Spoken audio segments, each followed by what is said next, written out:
ladies and gentlemen, very nice to see you, blah, blah, blah. Compared to the previous presentations, this will be a little bit primitive, because I still don't know how to use this, but you don't know it either, so that's good. We will talk about only electricity, but as a little introduction, yesterday with the help of Brother Marius, we did a very quick summary about Hungarian and Romanian gas storages, and I tell you that you have a horrible deal in Romania. Your storages are roughly 3 BCM in total. The Hungarians are 6.5. The Hungarians can get out like 500 million kilowatt hour per day easily. Yours can only do 270, 280. Yet, in Romania, one full circle injection withdrawal costs around €5. In Hungary, this costs €3. So, go home and ask them that why do you pay for a Dacia car more than you get in Hungary for a Ferrari? Number one. Number two, you should really start using the Hungarian storages. This was the end of the marketing, but I mean it that your deal is really not very good. So, administrative points, a few words about Axpo. The only reason I should talk about Axpo is that there are too many Swiss companies around, and 98% of them tends to be money laundry operations, one based in District 6 in Budapest, and we don't name it. This is slightly different Swiss company, not that I also can say several things about other so-called Swiss companies, but this is Swiss in the sense that we are the only one who are really owned by Swiss cantons, and you will see that this will be very, very important in a second. Then you will see that I will use only charts, no text, because I didn't manage to work out how to insert the text, but the last 2 points are important. Unfortunately, sometimes my otherwise boring presentations get some attention, and a few years ago somebody started to send it around in the international press, certain sentences which were taken out of context, and it took us 2 weeks to get it right. And so if you ever find anything which I say interesting, which is unlikely, please contact me and then we will find a way forward. So, this is the short introduction to Axpo. As I told you, this is the only Swiss energy company which is 100% owned by Swiss cantons. The other one which might come to your mind is Alpiq, but Alpiq made the strategic mistake of selling a stake to EDF, which itself is going bankrupt. So the Alpiq arrangement will be rather exotic soon. From this slide, I would only mention that little box in the middle, that extra 6 billion euro was allocated to Axpo. This is on top of 4 or 5 billion Swissy, which we receive from the government, but we don't use it. So there is a lot of money here. The reason why we need all this money is not because we were gambling like others, but actually we were selling forward our own generation. We have nuclear power stations in Switzerland, we have hydro power stations, we have in Italy gas-fired power stations, we have everything with the exception of coal. And we had a policy to hedge these positions, so we sold in 2020 during the COVID electricity for 2022, 2023, and of course we received the margin calls from the exchanges. And that was a little bit unfortunate a few weeks ago, especially 26th of August, which is a real black day in the history of European energy trading, when German electricity year ahead was trading at 1,004 euro per megawatt hour. But all that money is now coming back. So this is the introduction about Axpo. Then first about electricity generation. I would say 45% colorblind, but even I can see that these two are not at all similar. In Hungary, the big issue is nuclear generation and then gas.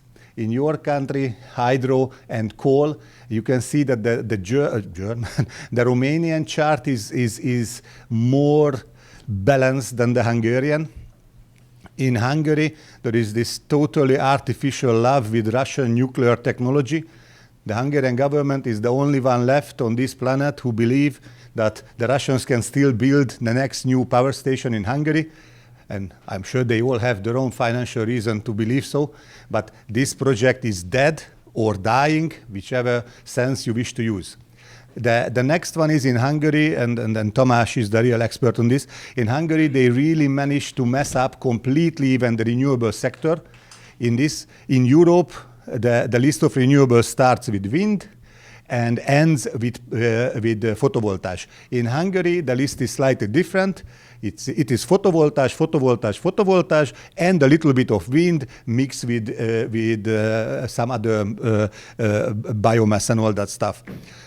Since 2016 in Hungary, it's practically impossible to build wind farms. At the same time, the government, unfortunately enough, was pushing PV projects. So I checked it for today. For today, the Mavir forecast is that around 1,000 megawatt will come from PV. And today is a very good day for wind in Hungary as well, because they will have 40 megawatt, and that's a good day. This was a strategic mistake, and this mistake will cost Hungary a lot in the medium to long term. The second problem is the over-reliance on gas. Unfortunately enough, this country is using around 11 BCM gas, out of which in a good year they can produce 1.5. The rest is all coming with love from Russia, with all kind of funny conditions. And that over-reliance on Russian gas, again, is a huge strategic mistake. But the Hungarian government is the only one who tends to love these arrangements. Maybe you know that Hungary is the only country which managed to sign a new Russian agreement since the beginning of the war. And how they managed to achieve it, I don't know, but I have some ideas which I can share later. So, market coupling, this is where we are all in a bit of a locked up arrangement.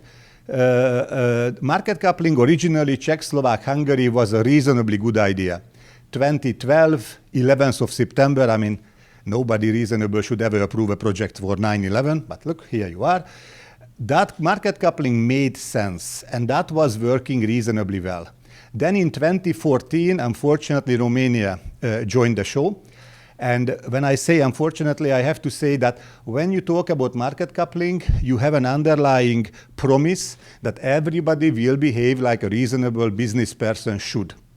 In the case of Romania, and I don't want to criticize you, we noticed that there was enough water in the reservoirs, yet the Romanian hydro stations were not running. The more expensive gas stations were running. The more expensive Romanian gas stations were pushing up the price of HUPEX. And as I later found out, the reason for this was that the hydro generation already went bankrupt once, and there was a little bit of strong, how can I put it, correct control, while in the case of gas, it was possible to share the additional benefit between family and friends in Romania. So since 2014, we are all locked up together in this mess, which we call market coupling.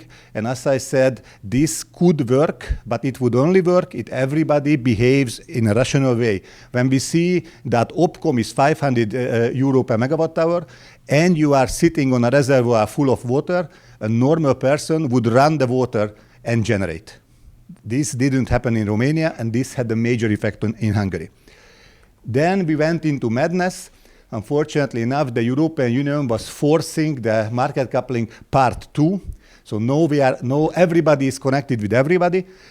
The big problem with this market coupling is that the whole project was developed to hide the fact that the German energy system and German energy policy, how can I put it, was messed up. I wanted to use a different word. Germany, with this ultra-green, crazy, brainwashed policy, shut down nuclear stations just a few weeks before of the war in Ukraine. They are closing down coal stations, they are closing everything, and they believe that they will be so clever that they can produce everything from wind, photovoltaic, and biomass. It's impossible. But the problem is that a previously exporting country suddenly turned into importing, and they are sucking out electricity from Bulgaria and Scandinavia and Hungary and Czech Republic towards Germany. On the other hand, when the show is nice, i.e. there is really a lot of wind, and the German IPEX spot starts falling, suddenly everybody is shutting down the borders, and the electricity never arrives in Romania. So for the time being, what you are doing, you are financing the totally messed up German ultra-green policy from your Romanian generation. That way you are supporting, but you, and also Hungary, we receive nothing back. Because when the electricity is cheap in Germany, then suddenly the local distribution companies are saying that for system stability reasons, we reduce the ATC, available transmission capacity. So this market coupling part 2 is a big mistake.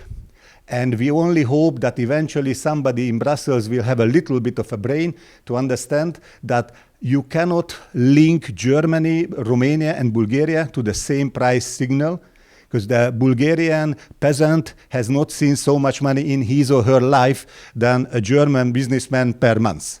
These 6 markets have nothing to do with each other, and forcing this market coupling was a big mistake.